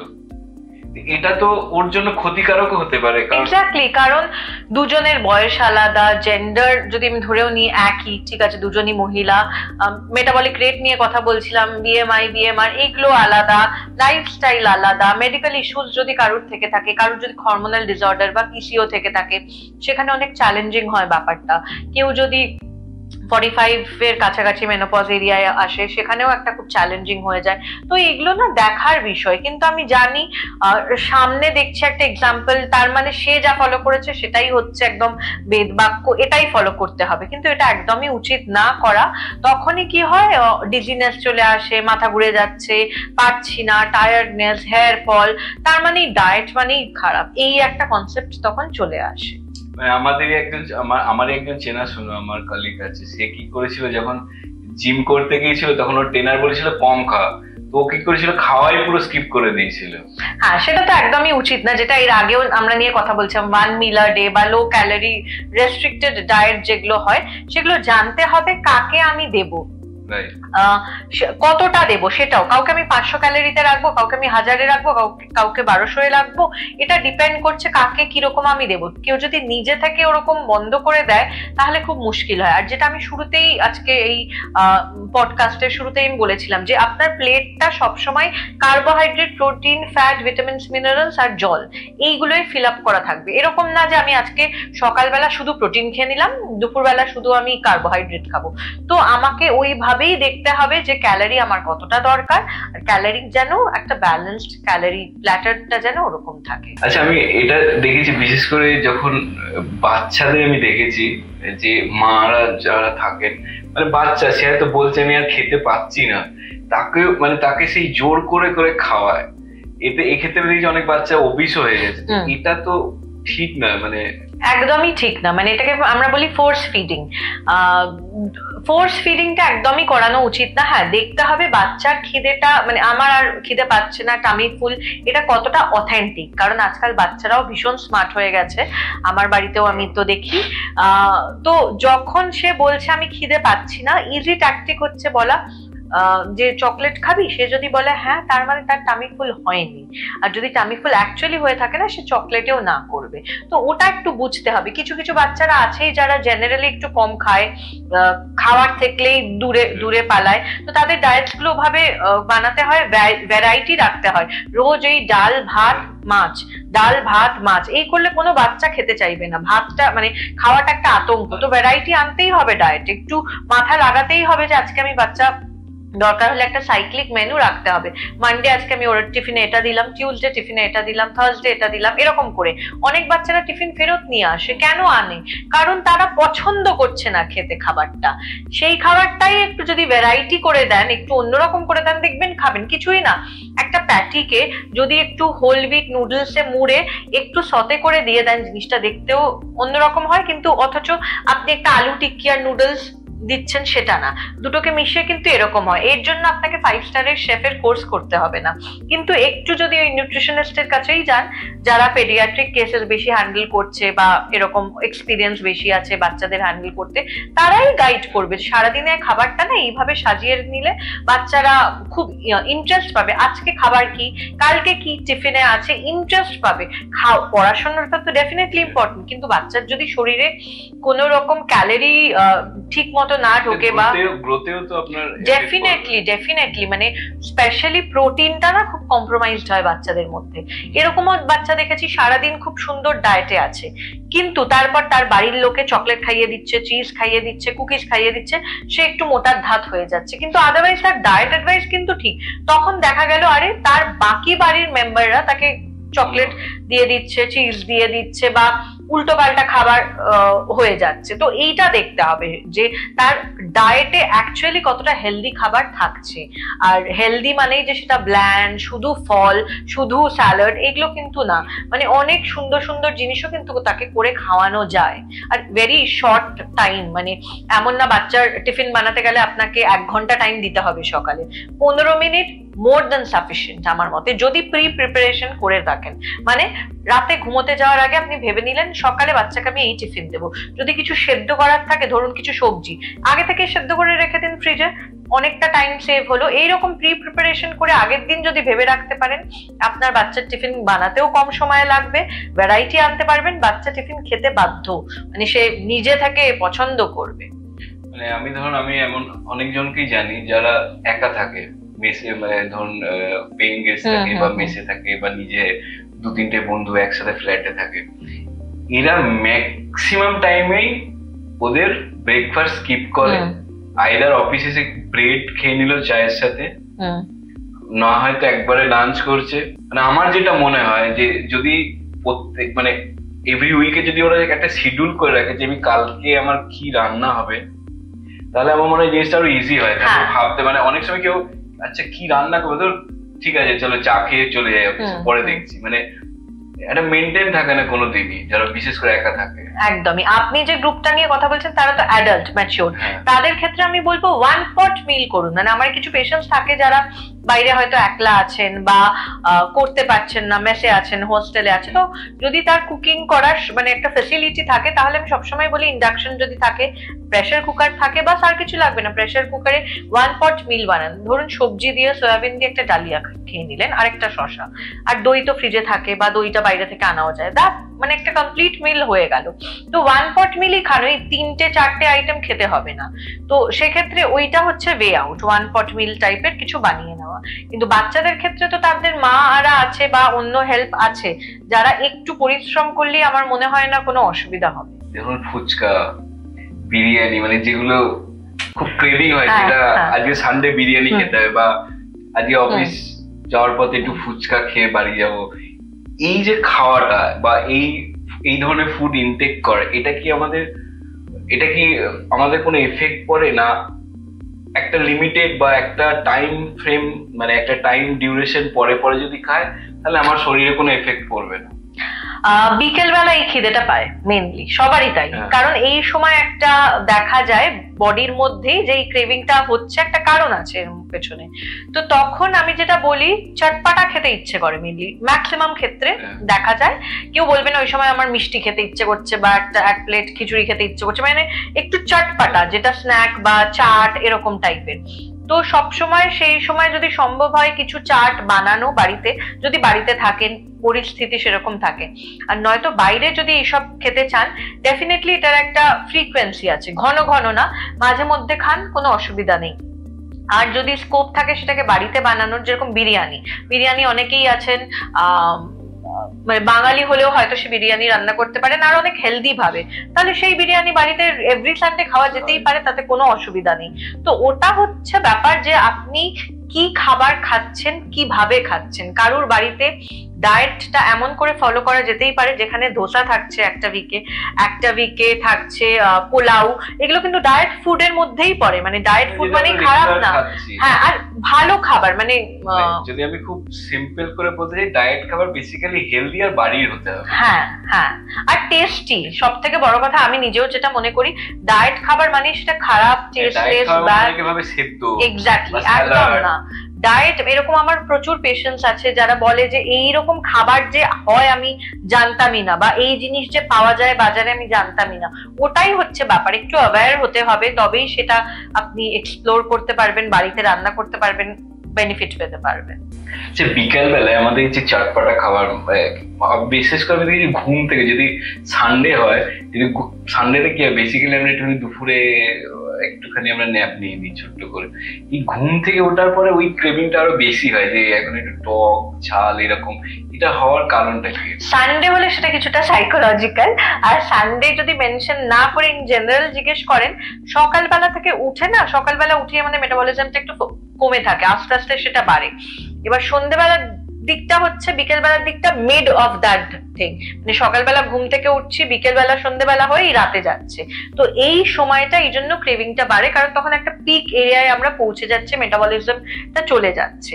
সেই জন্য অনেককে বলা হয় যে আপনারা আর্লি ডিনার করে নিন, রাদার দ্যান ওই সময় কিছু একটা জাঙ্ক খাবার খেলেন, বা বাড়িরই কিছু খাবার যদি খাওয়া হয়, কোয়ান্টিটি বেড়ে যায় অনেক সময়। তো আর্লি ডিনার করলে ওই টাইমটাকে বেস্ট ইউটিলাইজ করা যেতে পারে। আমাদের যে খাওয়ার কোয়ান্টিটি, যে আমি একটা জিনিস যে অনেকে বলে ভাত খেলে মোটা হয়ে যাবে, হ্যাঁ, বা আলু বেশি খেলে মোটা হয়ে যাবে। এবার যে আমরা তো বাঙালি, বিশেষ করে বাঙালিরা ভাত আর আলু এই দুটো লাগবেই, ওটা ছাড়া আমাদের মনে হয় কিছু খাইনি। এই ভাত কি আমি ডায়েটের মধ্যে রাখতে পারি, বা ভাত খেলে কি আমি মোটা হয়ে যাব? ভাত রুটির যে সাংঘাতিক কোনো ডিফারেন্স, বা রুটি মানে ভীষণ হেলদি ওরকম কিছু না, ভাতে অনেক এসেনশিয়াল অ্যামাইনো অ্যাসিডস আছে, রুটির ফাইবার গুণটা বেশি আছে। তো আমি যেটা বলি বেস্ট হচ্ছে অল্প ভাত আর একটা রুটি খাওয়া, মানে প্লেটের মধ্যেই থাকবে, এমন না দুপুরের ভাত রাতে রুটি, মানে এটা পাঞ্জাবিরা সাধারণত ওদের ডায়েট, ওদের লাইফস্টাইল এটা দেখেছি যে ওরা ভাতও অল্প খায়, একটা চাপাটিও রাখে। বাইরে আমি থালিতে দেখেছি রুটি ভাত, হ্যাঁ, ওটা কিন্তু ব্যালেন্স করে ব্যাপারটা। আর যদি আপনারা সেরকম না খেতে পারেন যে ভাতও অল্প রুটিও একটা, ওরকম হচ্ছে না, বা আবার রুটি কে করবে, তাহলে বেস্ট হচ্ছে লাঞ্চে ভাত খান, রাতে রুটি খান। কারণ আমি যেটা বলছি যে খাবার খাওয়ার 2-2.5 ঘন্টা বাদে শুতে যাওয়া, তো সেই দিক থেকে ভাতটা অনেকটা হেভি, স্টার্চ কন্টেন্ট ওয়াইজ যদি আমি বলি, অনেক হেভিনেস এনে দেয় দেন একটা প্লেন চাপাটি বা রুটি। আদারওয়াইজ আনহেলদি বলে কিছু হয় না, ভাতটাও খুব, মানে রাইস এসেনশিয়াল, ডায়েটে রাখুন, নিশ্চয়ই খান, কিন্তু portion control is the main কি। যদি সে ডায়াবেটিক হয় তো 4 to 5 টেবিল স্পুন অফ রাইসটা তার প্লেটে থাকা উচিত, তার বেশি না। তার সাথে আনুষঙ্গিক বাকি অনেক কিছু আপনি খেতে পারেন, ভেজিটেবলস, একটা প্রোটিন থাকলো, দই থাকলো, স্যালাড থাকলো, তো পেট ভর্তি হয়েই যাবে। এমন না বাঙালি মানে হচ্ছে ভাতটা দিয়ে ফিল আপ করতে হবে, সবজি এক্সট্রা আছে তো এক্সট্রা সবজি খাবো না, ওই এক্সট্রা সবজির জন্য আবার ভাত নেবো দরকার হলে, এই জিনিসটা করা যাবে না। সবজি আছে বলে আর একটু ভাত দিয়ে দিলাম, হ্যাঁ, তারপর ভাত কমে গেল, সবজি নিলাম, আবার চিকেন নিলাম, এইটা চলতেই থাকে। হ্যাঁ, অ্যাবসলিউটলি। এখন বাজারে অনেক ধরনের হেলথ ড্রিঙ্কস চলে এসছে, যে এই ড্রিঙ্কসটা খেলে তুমি লম্বা হয়, বা এই ড্রিঙ্কস খেলে তোমার সকালে যদি খাও সারাদিন তোমার এনার্জি ভালো থাকবে, বা এই ড্রিঙ্কসটা খেলে বা এই ওষুধটা খেলে তোমার ওজন কমতে থাকবে বা বাড়তে থাকবে। এগুলো কতটা সঠিক? আমি তো নাম নিতে পারবো না, নেওয়া উচিত না, কিন্তু কিছু ব্র্যান্ডস আছে যেগুলো লোকে ফলো করার আগে একটু দেখে নেবেন, সেগুলো কিন্তু অ্যাকচুয়ালি ব্যান্ড বাইরের অনেক জায়গায়, এখানে এখনো ব্যান্ড হয়নি। সুতরাং সেই সব প্রোডাক্ট এড়িয়ে চলা ভালো। একজন যে কোনো মেডিকেল প্রফেশনাল, কোয়ালিফাইড নিউট্রিশনিস্ট এদের পরামর্শ করেই তবেই নেন। অন্য বন্ধু ইউজ করেছে বলে আমি ইউজ করব সেসব না করা। আর এইগুলো হচ্ছে এক্সটার্নাল জিনিস বা সাপ্লিমেন্টেশন বা যাই বলুন না কেন। তো এইগুলোর যদি আমি মেডিসিনেও যাই, মেডিসিন মানে ওই ওয়েট লস কিছু যদি পিলস বলেন, সেগুলোর কিন্তু প্রচুর সাইড এফেক্ট। তো সেগুলো আমি বলবো অ্যাভয়েড করাই উচিত, একদম প্লেন অ্যান্ড সিম্পল অ্যাভয়েড করা উচিত। ডায়েটের কাজ এটা ডায়েটকেই করতে দিন। মানে ডায়াবেটিসের জন্য আলাদা পিল হয়, ঠিক আছে খান, কিন্তু ওয়েট লস বা কিছুর ক্ষেত্রে ডায়েটই আছে, you have to follow a specific diet. ওটার জন্য মেডিসিন নেওয়ার কোনো দরকার নেই। এবার আসছে কিছু ড্রিঙ্কস এর কথায়। কিছু ড্রিঙ্কস আছে যেগুলোর গুণ আছে, তো সেগুলো ডেফিনেটলি কোনো কোয়ালিফাইড নিউট্রিশনিস্ট কাছে যান, জিজ্ঞেস করুন যে এটা আমি আর দেখেছি, এটা কি নেওয়া যেতে পারবে, তবেই নিন। কিন্তু জেনারেল অ্যাডভাইস হচ্ছে দেখেছি, এটা খেয়ে নি, দেখাচ্ছে একটা পিল খেয়ে সব হয়ে যাচ্ছে, একটা ড্রিঙ্ক সারাদিন খাবো ব্যাস আর কিছু খেতে হবে না, এই জিনিসগুলো ফলো করবেন। অনেক হার্ট অ্যাটাকের পার্সেন্টেজ বেড়ে গেছে, ক্যান্সার প্রত্যেকটা বাড়িতে একজন দুজন, মানে প্রত্যেকটা ফ্যামিলিতেই কেউ না কেউ ক্যান্সার হিস্ট্রি থাকছে। এটার সাথে কি কোনোভাবে আমাদের ডায়েট জড়িত? একদমই জড়িত। মানে যদি আমি ফার্স্টটা বলি, সিভিডি বা সিএডি, করোনারি আর্টারি ডিজিজ বা কার্ডিয়াক ইস্যুস গুলো, তো ডেফিনেটলি, কারণ হার্ট হেলদি ফুড বা হার্ট হেলদি ডায়েট অ্যাডভাইস আপনাকে ফলো করতে হবে যেই মুহূর্তে ডিটেক্টেড হচ্ছে আপনার কোনো ইম্পেয়ার্ড লিপিড প্রোফাইল এরকম ইস্যু আছে। তার আগে থেকেই যদি আপনার ডায়েটে একটু ওমেগা 3 ফ্যাটি অ্যাসিড, একটু হার্ট হেলদি ফুড থাকে, নাটস থাকলো, এরকম সিডস থাকলো, তাহলে অসুবিধা হয় না। ক্যান্সার পার্টে যদি আমি কথা বলি, রিসেন্টলি একটা জায়গায় অনকো নিউট্রিশন নিয়ে একটা কনফারেন্সও হয়ে গেল। কারণ অনেকেরই ধারণা অনকো মানে ক্যান্সার আর নিউট্রিশন কি, ইজ দেয়ার এনি লিঙ্ক? খাবার খেয়ে, ঠিক আছে, অ্যান্টিঅক্সিডেন্ট খাবার খেয়ে বা এই সমস্ত খেয়ে তো ঠিক আছে প্রিভেন্ট করা যায় বা ডিলে করা যায় বা অক্সিডেটিভ স্ট্রেস ড্যামেজটাকে আটকানো যায়। তো কিভাবে কি লিঙ্ক? আজকাল লাইফস্টাইল মিস্টেকস প্রচুর হচ্ছে। লাইফস্টাইল মিস্টেক মানে কি, আগে এটা কিন্তু এত হতো না, কারণ এত ওই যেটা বলছিলাম অনলাইন খাবার আসা, এই সমস্ত এত হতো না, সেই জন্য এখন এগুলো হচ্ছে। কিছু কিছু বাড়িতে আমি দেখেছি যে রেস্টুরেন্টের খাবার যেগুলো আসে না, একটা প্যাকেজিং এ একটা কালো বাক্স, এর উপরে ট্রান্সপারেন্ট একটা কভার, হ্যাঁ, কিছু কিছু বাড়িতে তারা সেগুলো প্রিজার্ভ করে রেখে দেন, গরম খাবার ঢালছে, সেটাই আবার ফ্রিজে ঢোকাচ্ছে। তো ওগুলো প্লাস্টিকের তৈরি, ওগুলো ওর অত গরম খাবার রাখা বা ওটাকে ফ্রিজে স্টোর করা, যেটা এক্সট্রিম লো টেম্পারেচার, এত টেম্পারেচার ডিফারেন্সে হোল্ড করার মতো অত ভালো প্যাকেজিং ওগুলো না, ওগুলো ওয়ান টাইম, এক্স্যাক্টলি ওগুলো ওয়ান টাইম, তারা ওগুলো রীতিমতো রেখে দিচ্ছে। কোন পাত্রে মানে কোন মেটেরিয়ালে আপনি রান্না করছেন, মানে স্টেনলেস স্টিল না নন স্টিক না স্টিলের বাসন না তাওয়া, আয়রন তাওয়া, এগুলো ম্যাটার করে। কি তেলে রান্না করছেন, আর সেই তেলটা বারবার স্মোক পয়েন্টে যাচ্ছে, আবার ঠান্ডা হচ্ছে, তেল একটু বেঁচে গেছে, আমি এটা পাপড় ভেজে নিই, আবার সেটাকে স্মোক পয়েন্টে তুলছেন। তো অ্যাক্রিলামাইড ফর্মেশন হচ্ছে, যেটা ক্যান্সারের একটা খুব মানে বড়সড় লিঙ্ক আছে, এগুলো আছে। তাছাড়াও প্রোটিন ফুড বা ননভেজ ফুড, যেগুলো specially protein rich non-veg food, সেগুলো আজকে রান্না হচ্ছে, সেটা ফ্রিজে রেখে দিচ্ছেন, গরম করছেন, আবার কালকে খাচ্ছেন, আবার ফ্রিজে রাখছেন, পরশু খাচ্ছেন। এরকম অনেক বাড়িতে চল আছে একদিনের খাবার 4 দিন ধরে খাওয়া, বা ননভেজ আইটেম কিনে এনে প্রকিওর করে দেয় 1.5 সপ্তাহ 1 সপ্তাহ, ফ্রেশ খাবার খাওয়া হচ্ছে না। নন ভেজটা specially highly prone to this thing. তো এইরকম লাইফস্টাইল মিস্টেক প্রচুর হচ্ছে। তার একটা প্রধান কারণ হচ্ছে এত ফাস্ট পেস লাইফ, কারোর সময় নেই এই করার, আমি 1 সপ্তাহের খাবার স্টোর করে রাখি, 1 সপ্তাহের খাবার বানিয়ে রাখি, এই হচ্ছে ব্যাপার। সেই জন্যই আগে অনেকেরই বক্তব্য, আগে তো এত হতো না, আগে এখন কেন এত হয়? তো হ্যাঁ, কারণ এইরকম শর্টকাটস মানুষে নিচ্ছে, সেই জন্যই হচ্ছে। এক্স্যাক্টলি, এখন তো বাড়ির ফ্রিজের সাইজও আস্তে আস্তে বেড়ে যাচ্ছে। হ্যাঁ, কারণ স্টোর মানুষে যত পারছে স্টোর করছে, রান্না করে স্টোর করছে। আর প্যাকেজিং ম্যাটেরিয়াল যেটা বললাম, ওটাও খুব important. Packaged food, preserve food, frozen food মাত্রা প্রচন্ড বেড়ে গেছে। তো আপনি কেউ যদি ক্যান্সার ডিটেক্টেড হন, আর্লি স্টেজ হোক তো খুব ভালো, লেটার স্টেজ হলে মুশকিল। কোনো অনকোলজিস্টের কাছে গেলেও তিনি বলতে পারবেন না যে এই কারণে আপনার ক্যান্সার হয়েছে, কারোর কাছে আনসার নেই। কিন্তু এটা কিন্তু অনেক আগে শুরু হয়ে গেছে, যে লাইফস্টাইল মিস্টেকস গুলো। মানে বেসিক্যালি আমাদের এই যে মিস্টেক গুলো শুরুই হয়ে যাচ্ছে আমাদের বাচ্চা অবস্থা থেকেই শুরু হয়ে যাচ্ছে। হ্যাঁ হ্যাঁ, একদমই তাই। আর এটা না ল্যাক অফ অ্যাওয়ারনেস, একদম তাই, lack of awareness, tendency to take the shortcuts, এইগুলো থেকেই আমার মনে হয়। আর তার ছাড়া কিছু না। কিছু কিছু বাচ্চার টিফিনে আপনি ভাবতে পারবেন না, শুধু মারা বিস্কিট দিয়ে পাঠিয়ে দেয়, ক্রিম বিস্কিট হোক, হরলিক্স বিস্কিট হোক। আমি নিজে একজন বাচ্চার টিফিনে, বাচ্চাটার বয়স 2.5 বছর এরকম কিছু হবে, তার টিফিন বক্সের ছবি সার্কুলেটেড হয়েছে আর কি, সেই সূত্রে দেখা। হরলিক্স বিস্কিট বা কোনো একটা অন্য ব্র্যান্ড, আমি জানি না, মনে নেই কোন ব্র্যান্ড, মোটমাট একটা প্যাকেটে যত বিস্কিট থাকে ওই 13-14টা বিস্কিট তার বাচ্চাকে দিয়ে দিয়েছে, 2.5 বছরের বাচ্চা।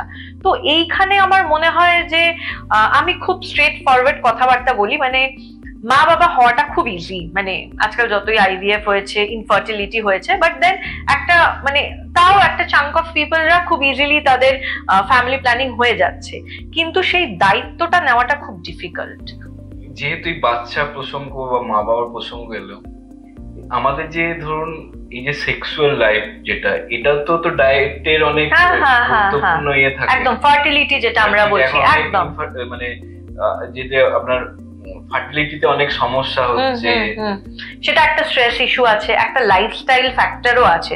তো আমরা অনেক সময় এএমএইচ টেস্ট মহিলাদের আমরা করতে বলি, অ্যান্টি মুলেরিয়ান হরমোন টেস্ট, সেটা যদি একটা মাত্রার থেকে অনেকটাই কম হয়, মেডিসিনটা ওইগুলো আছে। তাছাড়াও ডায়েট দিয়েও আমরা চেষ্টা করি এএমএইচ ভ্যালুটাকে একটু বা ফার্টিলিটি লেভেলটাকে একটু যদি বাড়াতে পারি। মেয়েদের ক্ষেত্রে, পুরুষদের ক্ষেত্রেও আছে যে তাদেরও যে কাউন্টটা আছে, কোয়ালিটি অ্যান্ড কোয়ান্টিটি, ওগুলোকেও যদি একটু ইমপ্রোভাইজ করা যেতে পারে।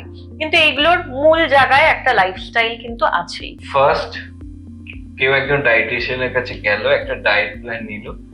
ফার্স্ট অফ অল হচ্ছে 7 দিন 10 দিন খুব ইন্টু নিয়ে থাকে, তারপরে আস্তে আস্তে আবার জাগাত দেয়। এটা একটা পার্ট থাকে। আর একটা পার্ট থাকে, আমি একটা ডায়েট প্ল্যান নিয়ে নিলাম কোনো ডায়েটিশিয়ানের কাছ থেকে, বা সামহাও কোথাও থেকে ম্যানেজ করে নিলাম, এবার সেটাই আমি মানে কন্টিনিউয়াস সেটা চলতে থাকে। মানে কোনো যে আরেকবার ফলো আপ, যেমন আমাদের কোনো শরীর খারাপ হলে ডাক্তারকে একবার কোনো ফলো আপে যাওয়া যাচ্ছে, আপনি এই ওষুধ দিয়েছেন, খাওয়ার পরে আমি এরকম আছি। আপনাদের এই ডায়েটের ব্যাপারে কতটা এটা এরকম প্রবলেম থাকে যে আসে না লোকে? দেখুন, একটা কথা হচ্ছে অ্যান্টিবায়োটিকের একটা কোর্স থাকে, 5 দিন 7 দিন যাই হোক, বা ওষুধেরও ডোজেজ থাকে, যে 1 মাস আমি আপনার ব্লাড রিপোর্ট দেখে এরকম দিলাম, 1 মাস বাদে ফলো আপ করুন, নর্মাল হয়েছে তাহলে আমার ডোজটাকে অ্যাকর্ডিংলি কমাতে হবে, কারণ এখন তো নর্মাল হয়ে এসছে। ডায়েটটাও তাই। আমি সবসময় ডায়েট অ্যাডভাইসে বলি যে নেক্সট ফলো আপ বা রিভিউ আফটার দিস ডেজ বা মান্থস, যেটা আমি ফিল করি। তো তারপরে ফলো আপ করলে দেখা যায় তার জিল, তার এনথুজিয়াজম অনেক বেশি, কারণ ইট ইজ ওয়ার্কিং। একটা পয়েন্টের পর প্ল্যাটো এসে যায়, ওয়েট লসের দিক দিয়ে যদি আমি কথা বলি, একটা সার্টেন পয়েন্টের পর না ওয়েট কমে না। কারণ একটা ডায়েট ফলো করে আপনি ঘন 20 কেজি 15 কেজি কমাতে পারবেন না। ডায়েটটাকে মডিফাই করতে হবে, জাস্ট লাইক মেডিসিনের ডোজ আপ এন্ড ডাউন করতে হয় বা চেঞ্জ করতে হয়, ডায়েটটাও হচ্ছে তাই। তো কেউ যদি ডায়েট অ্যাডভাইস নিয়ে 6 মাস বা 7 মাস বা ওইটাই ফলো করে যায়, সে কিছুতেই উপকৃত হবে না। হ্যাঁ, ইনিশিয়াল পিরিয়ডে হবে, সেটা মেডিকেল ইস্যুজ এর কথা বলি বা ওয়েট লস বা ওয়েট গেইন, কিন্তু একটা সার্টেন পয়েন্ট অফ টাইম, সেটা আমি বলেই দিচ্ছি, 1.5 মাস থেকে ম্যাক্সিমাম 2 মাসের পর আর কোনো সে চেঞ্জ দেখবেই না। অ্যাজ এ ডায়েটিশিয়ান, আপনি আপনার ডায়েট কিভাবে মেনটেন করেন, বা সবসময় কি আপনি মেনটেন করতে পারেন? কোনো সময় দেখুন, সকাল থেকে রাত যদি বলেন, সবারই ওয়ার্ক স্কেডিউল এমন থাকে, বাড়িতে বাচ্চা কাচ্চাও থাকে, তো ডেফিনেটলি আমার বাড়িতে আনহেলদি ওভাবে কিছু ফলো করা হয় না, টু বি ভেরি অনেস্ট। সকাল, দুপুর আর রাত 3 দিনের একটা মেনু যেরকম থাকে, মানে দুপুরবেলা ভাত ডাল তরকারি মাছ, রাতেও তাই থাকে, ফ্রুটস সারাদিনে থাকে। মেইনলি যেটা হয় বিকেলবেলার খাবারটার দিকে, যেহেতু একটা বাইরে খাওয়ার ঝোঁক চলে যায়, ওই সময়টা আমি যদি অ্যাভেলেবল থাকি, বাড়িতে থাকি, আমি চেষ্টা করি নিজে কিছু বানাতে, মানে বাইরের খাবারই গিভিং এটা হেলদিয়ার টাচ।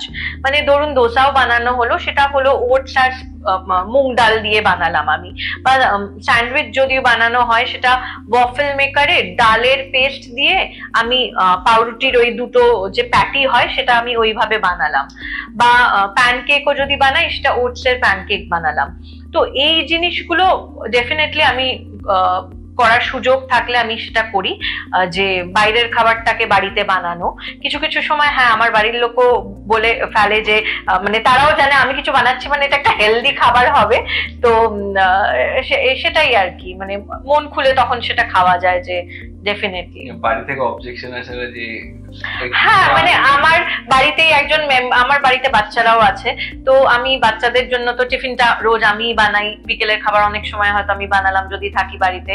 তো আমি যদি আমার বাড়ির একটি পার্টিকুলার মেম্বারকে দিই, তিনি অনেক সময় জিজ্ঞেস করেন হ্যাঁ এটা ভালো না খারাপ বলার আগে জানেন যে এটা কি বাচ্চাদের খাবার, বাচ্চাদের খাবার মানে এতে ওটস মিলেট এই সমস্ত থাকবে, তো সাইকোলজিক্যালি ওটা খাওয়া মুশকিল। কিন্তু তাকে যদি না বলে দেওয়া হয় সেই মেম্বারকে, সে কিন্তু সেটা খেয়ে দারুণ প্রশংসা করবে।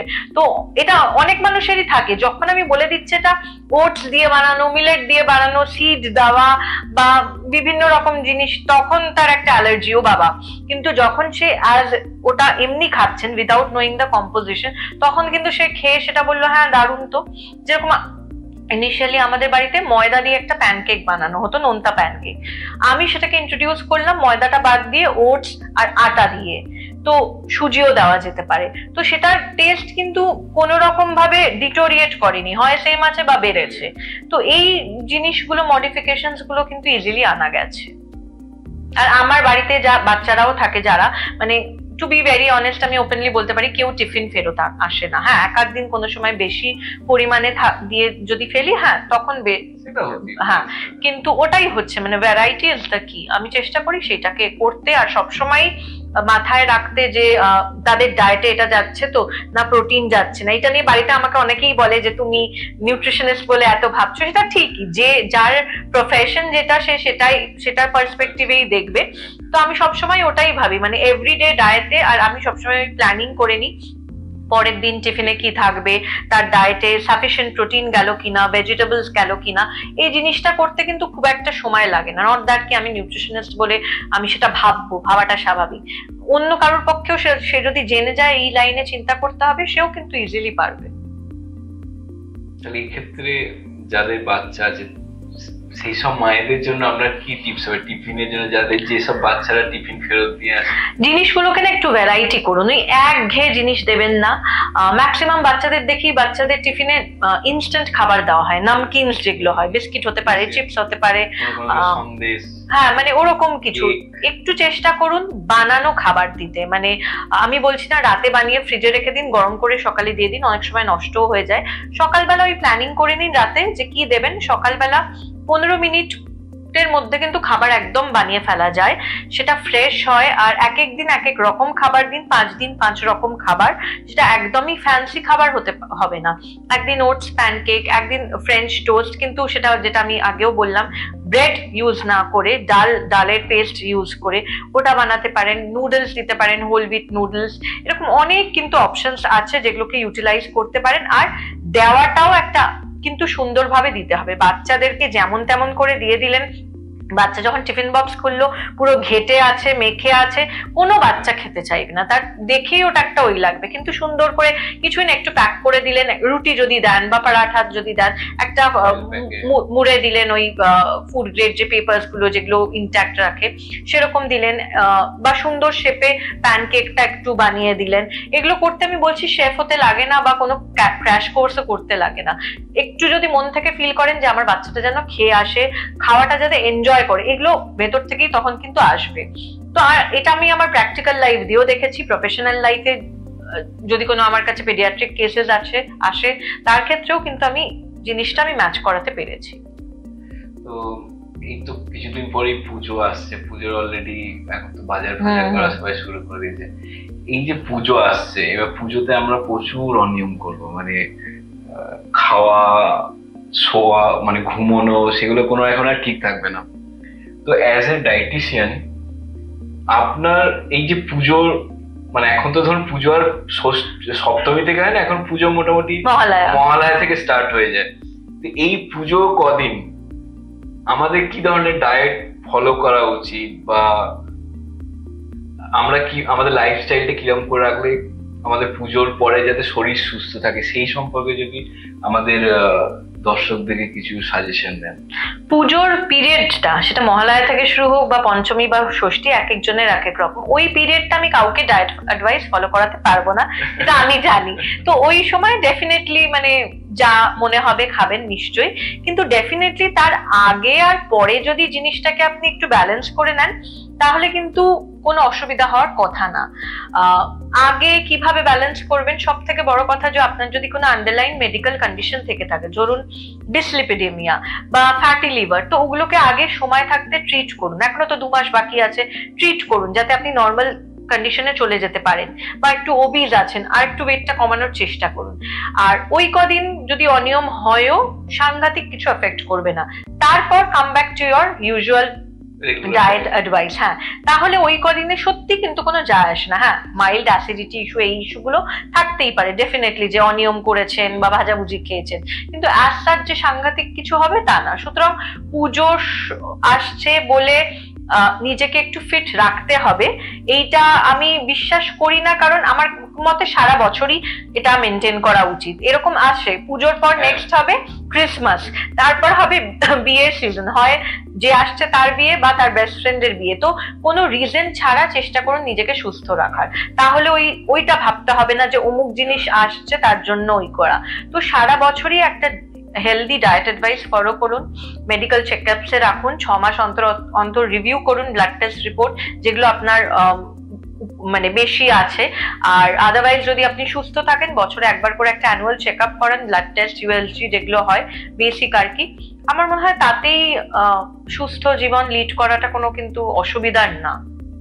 এতক্ষণ আপনার সাথে বসে আমি যেটা বুঝতে পারলাম সেটা হচ্ছে আমাদের যদি ফুড হ্যাবিটটা যদি ঠিক হয় তাহলে আমরা আমাদের এইরকম রোগ বা আমরা সুস্থ থাকবো ডেফিনেটলি। মানে প্রেগন্যান্সি কেসেসেও আমি দেখেছি শুধু যে ভিটামিনস গুলো আমাদের লাগে, প্রিন্যাটাল ভিটামিনস বলুন বা যাই বলুন, সেইগুলো দিয়েই কিন্তু হয়ে যাচ্ছে। অনেক সময় জেস্টেশনাল ডায়াবেটিস হয় বা থাইরয়েডের মাত্রা বেড়ে যায়, আর অনেক কমপ্লিকেশনস আসে, সেগুলো কিন্তু অ্যাট অল নাই লাগতে পারে। যদি হেলদি লাইফস্টাইলে থাকেন তাহলে ওই প্রেগন্যান্সি পিরিয়ডটাও কিন্তু খুব স্মুথ থাকতে পারে। শুধু আয়রন ট্যাবলেটস যা লাগে, ভিটামিনস মিনারেলস যা আমরা দিতে পারি সেগুলোই দিলাম। সুতরাং এই ফেজটাও কিন্তু, যেটা একটা ভাইটাল পিরিয়ড, সেটাও কিন্তু ভীষণ স্মুথ হতে পারে। ডায়েট মানে শুধু ওজন কমানো বা ওজন বাড়ানো নয়, ডায়েট মানে সার্বিকভাবে সুস্থ থাকা। থ্যাংক ইউ ম্যাম, আমাদের এই ডাক্তারবাবু ইউটিউব চ্যানেলে আমাদের যে পডকাস্ট, সেখানে আপনার এই মূল্যবান সময় দেওয়ার জন্য অসংখ্য ধন্যবাদ। থ্যাংক ইউ এত সুন্দর একটা প্ল্যাটফর্ম রাখার জন্য, যেখানে আমিও আমার যা নলেজ আছে, যা প্র্যাকটিক্যাল এক্সপিরিয়েন্সেস আমি ফেস করেছি, সেগুলো শেয়ার করতে পেরে। আমার মনে হয় আমাদের যারা দর্শক আছেন, আপনি যে এত সুন্দরভাবে ডায়েটের ব্যাপারটা শেয়ার করলেন, আমাদের কি করা উচিত, কি ধরনের খাবার খেলে আমরা সুস্থ থাকবো, তো এটা আমার মনে হয় আমাদের সমস্ত দর্শক বন্ধুর উপকার পাবে সবাই। তো আবার একবার ধন্যবাদ madam, thank you so much.